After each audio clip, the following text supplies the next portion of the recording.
In November of 2020, Esther Dingley captured international attention when the 37-year-old British hiker vanished without a trace in the Pyrenees mountains on the border of France and Spain. As an experienced adventurer at that point, she'd been travelling around Europe for years with her partner Dan Colgate. If you've seen some of the van life YouTubers, whose channels I absolutely love, that is essentially what Esther and Dan were doing, but weren't posting content on this platform. Her story begins long before her disappearance in the French Pyrenees mountains though. Esther had a life rooted in academic achievement, personal challenges, and a profound love for the wilderness and adventure. She was born in 1983 in Amsterdam in the Netherlands to her British parents. During her childhood, she grew up in Stone, Buckinghamshire in England. She would go on to attend Headington School in Oxfordshire, which is very highly regarded and an expensive private institution. While studying there, she gained a passion for rowing and would come to row competitively and even represent Great Britain in the sport. This athletic background would define much of her adult life, as at some point she realised that the more regimented and academic lifestyle that she'd had perhaps wasn't quite for her, and at some point then transitioned into a more nomadic kind of lifestyle. In 2002 though, before this transition, she was studying economics and management at Wadham College within Oxford University, where she met Dan Colgate, who would become central to her life. At that time, Dan was a chemistry student from a modest working class family in northeast England. His father was a milkman and his mother worked in a call centre. Similar to Esther, Dan was also intellectually gifted and they excelled in their studies and graduated at the highest level. They entered into a relationship together during this time, and Dan went on to pursuing postdoctoral research in chemistry and engineering labs at Oxford and Cambridge, while Esther earned a master's and later a PhD scholarship. Together, they had been very successful and founded a network for early careers researchers amassing 20,000 members from 80 countries. They would also go on to invest in buy-to-let properties. The success that they shared came at a cost though, and by 2013 they had both been diagnosed as having certain mental health challenges. As a result of this, Esther ended up battling chronic fatigue syndrome, which she described as feeling like a zombie sleepwalking through life. Still in 2013, they had a pivotal moment together on Christmas Day when Dan underwent an emergency surgery for an abscess. Unfortunately, the surgery only made this worse as he contracted a rare bacterial infection from it. Dan came very close to passing away as a result of this procedure, and it acted as a bit of a wake-up call to the pair. They had planned and were going to get married the next year, but they decided to postpone it. Instead, their life took a drastic turn and they sold most of their possessions, quit their jobs, and wanted to leave behind all of the stress that they'd been under. So, they bought a 2004 Autocrew Starfire that they named Homer. They would later replace it with a Fiat Chosen campervan. This began their 6-year adventure across Europe, which was really motivated by a desire to live a more simple and a less stressful life. As said, Esther absolutely loved the outdoors, and she was much fitter than the average person. So together they hiked up mountains, valleys, and coastlines, even adopting a stray dog along the way. They began documenting their on-the-road van life on their blog and Facebook pages, both named Esther and Dan. Before going any further, if I could just ask you to like the video and hype it, then I would appreciate that very much. And please consider turning on notifications for the channel and subscribing if you haven't already. From 2014 to 2020, their travels took them through diverse landscapes from the Alps to coastal paths. In 2017, they came across the stray dog that I mentioned, and they adopted her, and then later realised that the dog was pregnant. They were loving life at this time, and Esther became focused on her fitness. On the 22nd of November, remarkably, under some kind of bizarre cosmic coincidence, the BBC would publish an article about Esther and Dan in regards to their lifestyle, right on the day that she would come to vanish. The article highlighted aspects of their van life and how it was an escape from conventional living. At the time, they were both interviewed on a video call. Dan had joined from a farmhouse in France, while Esther joined from inside the campervan. This interview was just off the back of a recently completed 80-day unbroken hike through the Alps on the Via Alpina, finishing on the 4th of October 2020. The events of that year, with lockdowns and travel restrictions, disrupted their plans and confined them to stationary living for a while. So 10 days after their 80-day hike, they had arranged to house sit at a remote farmhouse somewhere in the Gascony region. It's not precisely clear where, though the BBC reported that the farmhouse was about 100 miles away from the point that Esther vanished, so perhaps here? Business Insider, on the other hand, believes that the farmhouse was in the village of Arrow, which would be around 20 miles, and not around 100 miles as the BBC suggested. This is important because the police would later question Dan about having any involvement. In any case, for the first time in years, they spent an extended period of time together without separation, which led Esther to say that their relationship had been strengthened by it. I get the sense, though, that they perhaps may have had some relational issues at times, like most couples. As Dan, in his book, had said, "What was supposed to be a chance to rediscover our love of one another did, at times, seem to have transformed into a festering pit of mutual loathing." So, I'd imagine that there must have been arguments from time to time, or something like that. In any case, while the lockdowns were ongoing, for one reason or another, the pair decided to do their own thing for a little while. And Esther planned a month-long solo expedition into the Pyrenees mountains, while Dan remained at the farmhouse caring for their adopted dog, and the 4 puppies, which will have been around 2 or 3 years old at this point. On the 22nd of October in 2020, Esther set off alone in the camper van, navigating around France's lockdown rules that limited exercise to about 1 kilometre away from home. I'd imagine, though, that she knew well enough that it was always going to be incredibly difficult for the authorities to enforce this in remote mountain areas. She'd planned to drive into Spain at the border and park the camper van in Benasque to further avoid the French restrictions, and soon after parking up, she began her hike, obviously starting on the Spanish side of the mountain range. From the 15th of November to the 19th, she was active on the mountain and was seen at this 7,000-foot refuge on the 17th. She was said to have been in high spirits that day, though had to abandon her ascent because of worsening snowy conditions. On the 19th, she posted on Facebook about hiking back down the mountain with a friendly man who gave her a lift back to her campervan.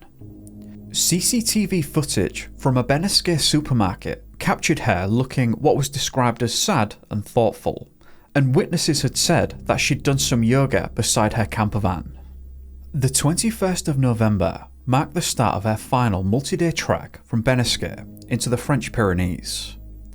She was well prepared as an experienced hiker, carrying ample supplies in a large rucksack and a bright yellow tent. The Pyrenees itself is a rugged mountainous chain stretching around 430 kilometres between France and Spain, featuring steep peaks, dense vegetation and unpredictable weather. It's ideal for the adventurous types, though it has risks such as sudden snow showers that seem to come in from nowhere, and also very slippery, icy paths at times. On the 22nd, the weather was fine and sunny, with only light snow cover. Around 3 PM, Esther was encountered by Martí Vigo del Arco, a Spanish Olympic skier, and his girlfriend, who were descending the trail away from Pic de Sauvegard. Unlike the couple, she was ascending to it, and Marty confirmed that she was heavily packed with supplies. She did ask the couple if they had any fresh fruit, but they did not. Marty later remarked that he felt that it was a bit late in the day for such an ascent, and that they had seen nobody else on the path going up or down. This made them the last confirmed witnesses to have ever seen her. They weren't the last people to interact with her though. By approximately 4 PM, Esther reached the summit of Pic de Sauvegard, an 8,980-foot peak which straddles the border. We know this for certain because while up there, she sent a short WhatsApp text message to Dan, essentially just saying that she loved him and that she was having a great time. Her final written message read, "Might dip into France, hoping Refuge Vanasque has a winter room. Keep you posted when I can." While at the peak, Esther also made a 90-second video call and sent selfies, capturing herself smiling against the panoramic backdrop of snow-dusted ridges in the valleys. Searchers later estimated that she had enough daylight to reach the unstaffed refuge that she'd mentioned in her message. The refuge in question is essentially just a basic shelter that is open to the public, though there was no evidence that she'd even arrived. Her phone had been switched off at some point, and it's not clear why, though it was suspected that she turned it off in order to conserve the battery. I believe this was because the signal is very patchy in such a remote area, and it can be difficult to get a signal at all. So she probably felt that conserving the power was just her best option in that moment.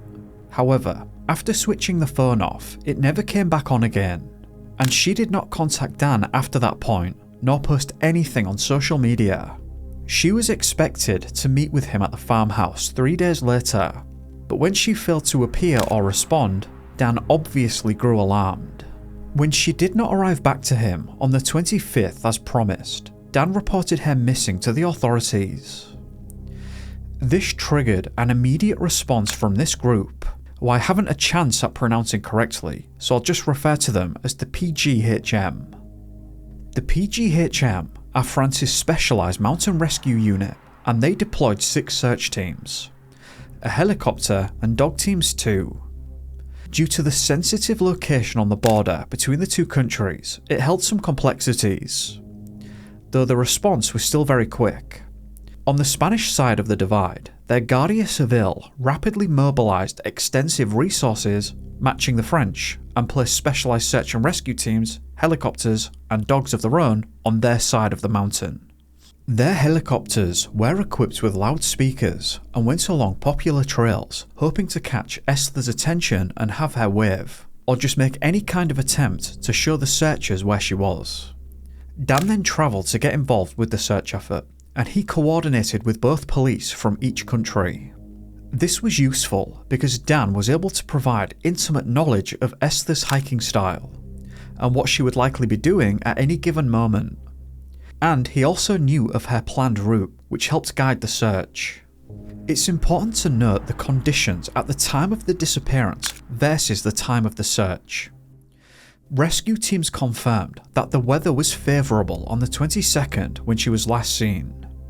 As a result of that, they were at least able to rule out an immediate disappearance due to unforeseen inclement weather that, as said, at times can seemingly just come from out of nowhere with very little warning.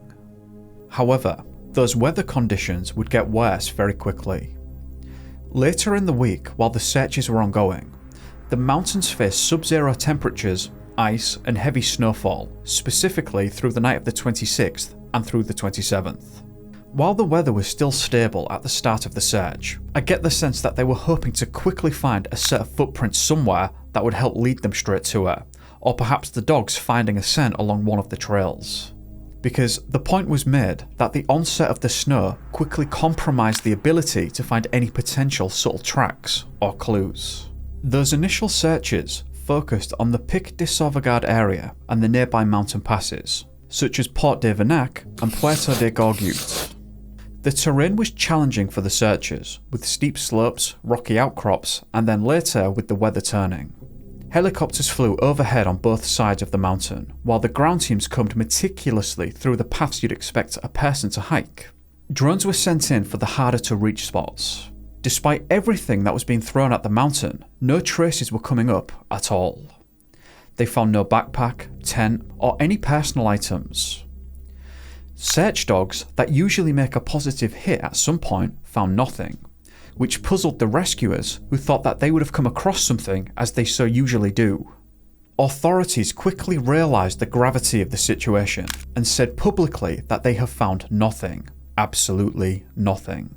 There were no sightings or clues whatsoever. The investigation was plagued by jurisdictional complexity inherent to most cross-border operations.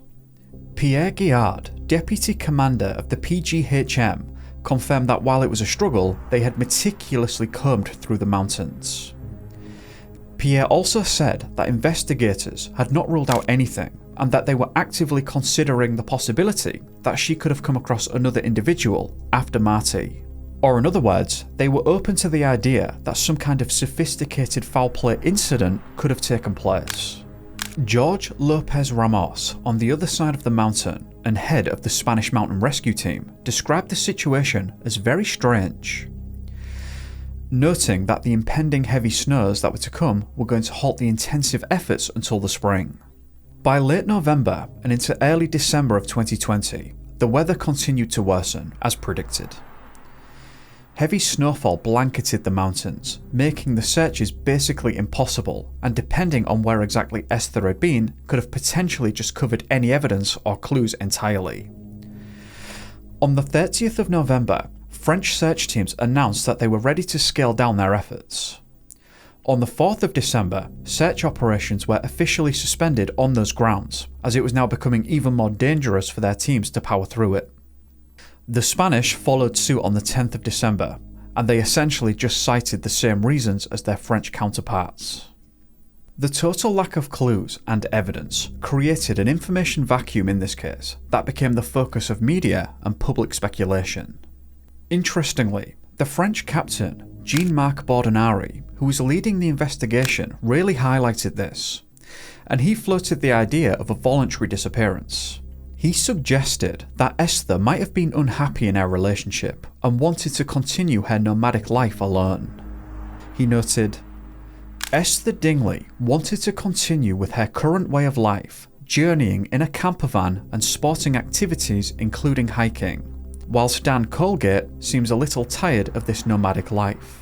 This was recited by another fellow hiker, Laura Adameatite, who met Esther days earlier and told media that Esther had mentioned taking a break from Dan and was uncertain about reconciling.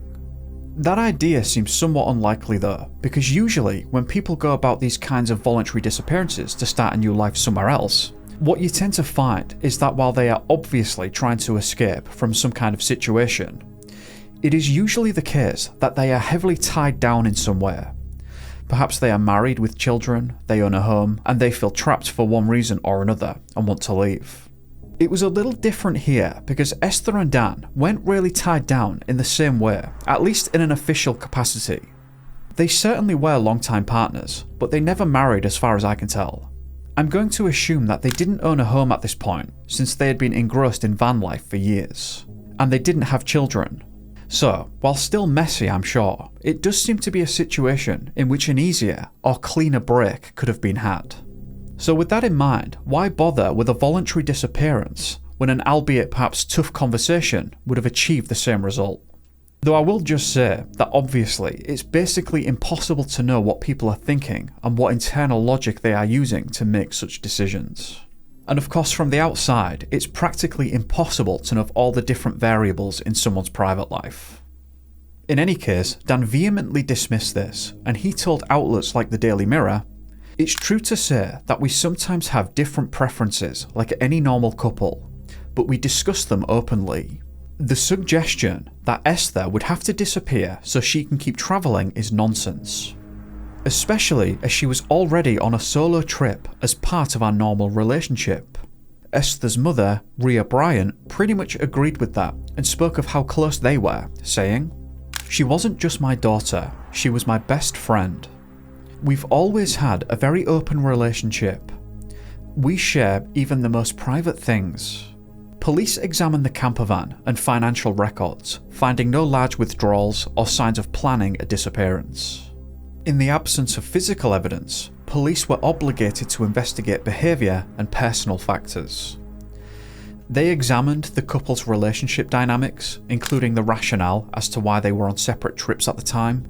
After concluding that they were simply engaging in the sort of questioning that happens in all normal couples, and that there were no serious disputes, they eliminated relationship strife. As winter persisted, the case garnered international media attention, and Dan, supported by the Lucy Blackham Trust, a crisis organisation for missing persons abroad, issued statements emphasising just how good Esther was in these kinds of wilderness areas. He said that she had hiked the same peak the day before, and she was not a risk taker. In January, he released a 23-page dossier which was intended to provide background information to journalists and the public to aid in uncovering what happened to Esther. Within this document, he spoke of her achievements and mentioned how she completed that 80-day 1,000-mile alpine hike in 2020, which included over 100,000 meters of ascent. He also listed her equipment, emphasizing her preparedness for cold weather and navigation, including offline maps and a substantial battery pack. He then argued that he felt the most likely explanation for the disappearance was foul play. He essentially made the case that with the lockdowns that were in place, the low foot traffic in the area increased the likelihood of illicit activities such as hunting. He noted that there were numerous hunters in the area and feared that there had been an encounter, whether accidental or not, that had ended badly. He said, "The fact that no trace was found, and given the specifics of the weather, terrain and location, I lean towards somebody else being involved, even though that raises its own questions." In addition, he detailed the proximity to access roads, suggesting that while the area is certainly remote, it is still highly accessible, which could have facilitated foul play. He argued that any mishap would have left visible traces in the search areas, and the voluntary disappearance idea was incompatible with her character and lack of motive. He said, "Given that the intensive search found no trace of her, this is why criminal investigation is absolutely necessary." I can completely sympathise with Dan's position there, because after all, on this channel, we've covered hundreds of missing people that have quite literally vanished without a trace having ever been found. I've seen all manner of speculations over the years. I think the vast majority of people, if just not outright everybody, has a difficult time accepting the unknown. And for Dan, the inability of professional search teams to locate Esther's body, combined with his own knowledge of her meticulous planning and hiking skill, it is not surprising that to him, this made the notion of an unforced and untraceable accident to seem fundamentally implausible. In spring of 2021, the snow started to thaw, which allowed search teams from both countries to continue on throughout April and onwards. The French and Spanish authorities and mountain rescue teams re-engaged with foot patrols and more helicopter flyovers. Dan went in himself on many solo efforts, though despite going to the area multiple times, Dan nor the others came across any clues. The dense vegetation made it difficult though, and even trained officers got lost on occasion, and one officer had to take shelter in a refuge without signal for days, as he'd managed to get completely turned around.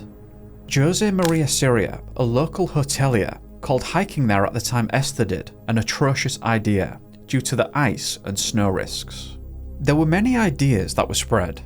It seems that most people were arguing between foul play and misadventure, with many arguing that she could easily have slipped on the ice, and then the dark clothing that she'd been wearing could have blended in with the rocks, essentially hiding her, and then the heavy snow could have buried all traces of this. Of course, being obscured by the rocks wouldn't have stopped the dogs from finding her, but if there had been heavy snow in the area, I'd imagine that would have made it impossible for the dogs to have helped, depending on just how much snow had fallen.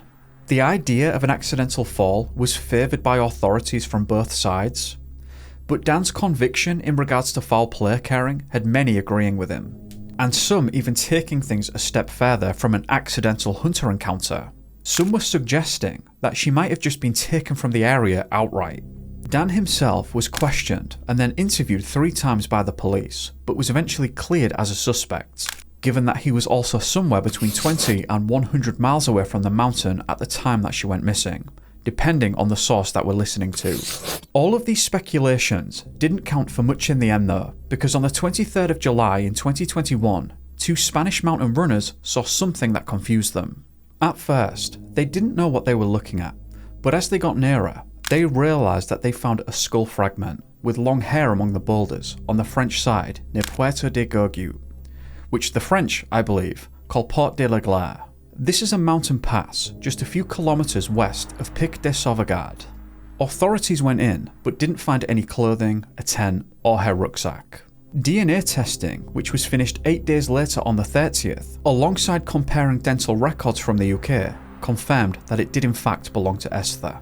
The searches intensified, and on the 9th of August 2021, Dan himself was the one to locate her body and belongings at the bottom of a cliff. It was described as being directly below a rocky peak near Pic de la Glaire. This discovery was made in a very remote and difficult to access area high in the mountain, close to where the initial fragment had been found. The site suggested a fall of nearly 100 feet down a steep, rock-strewn slope. The French public prosecutor, Christophe Amanzategui, stated, "The exact and precise circumstances of her passing we will never know. A person who falls and the condition of the body make the investigation very complicated." He went on to note that a slip was very possible here. The point was made that her hiking boots might have lacked the sufficient grip for such an area, which led to a slip and then a fall. Items scattered along the wall ended at the bottom, supporting such an accident. It was furthered that wildlife, vultures or something else, could have been the reason that the skull fragment was found away from the main scene. On the 13th of August 2021, police officially ruled that it was an accidental fall and that the injuries were consistent with that being the case. The autopsy that was conducted didn't find any signs of foul play. The Lucy Blackham Trust reaffirmed this, saying, "At this stage, an accident is the most likely hypothesis, given the location and the other early indications." On the 1st of October 2021, Dan posted a final Facebook update. He shared that Esther had been laid to rest and then closed their shared Vanlife page with gratitude for all of the help and support from the public. When Esther's body was eventually found, a lot of people had criticised the authorities, suggesting that they'd done a terrible job searching. Though I don't think that this was the case. A lot of resources had been poured into this from two separate countries after all. I can at least see where the complaints may have come from though. Given the description of where her body was found, it was a fall just off the main path near Port de la Glaire. It doesn't seem too unreasonable to say that being so close to a main path, one might have expected her to have been found earlier. However, it was also said that she had essentially fallen into a topographical trap. It was a sheer, concealed drop of around 100 feet, again literally just off the main path was the description.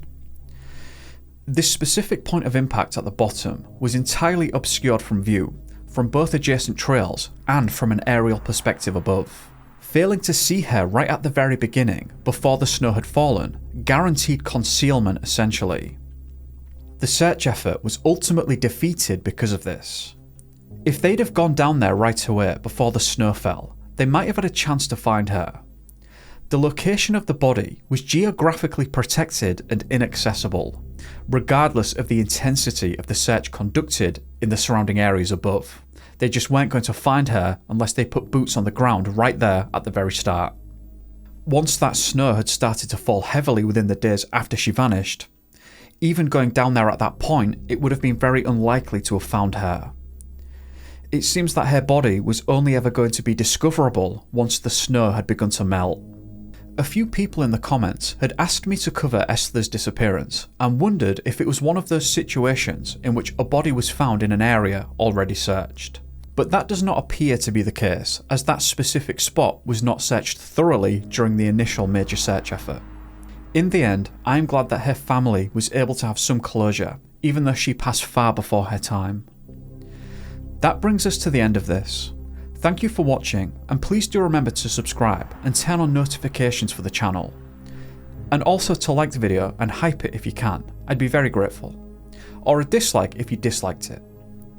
And finally, a big thank you to the patrons who've been running around on the screen. Be safe all, peace.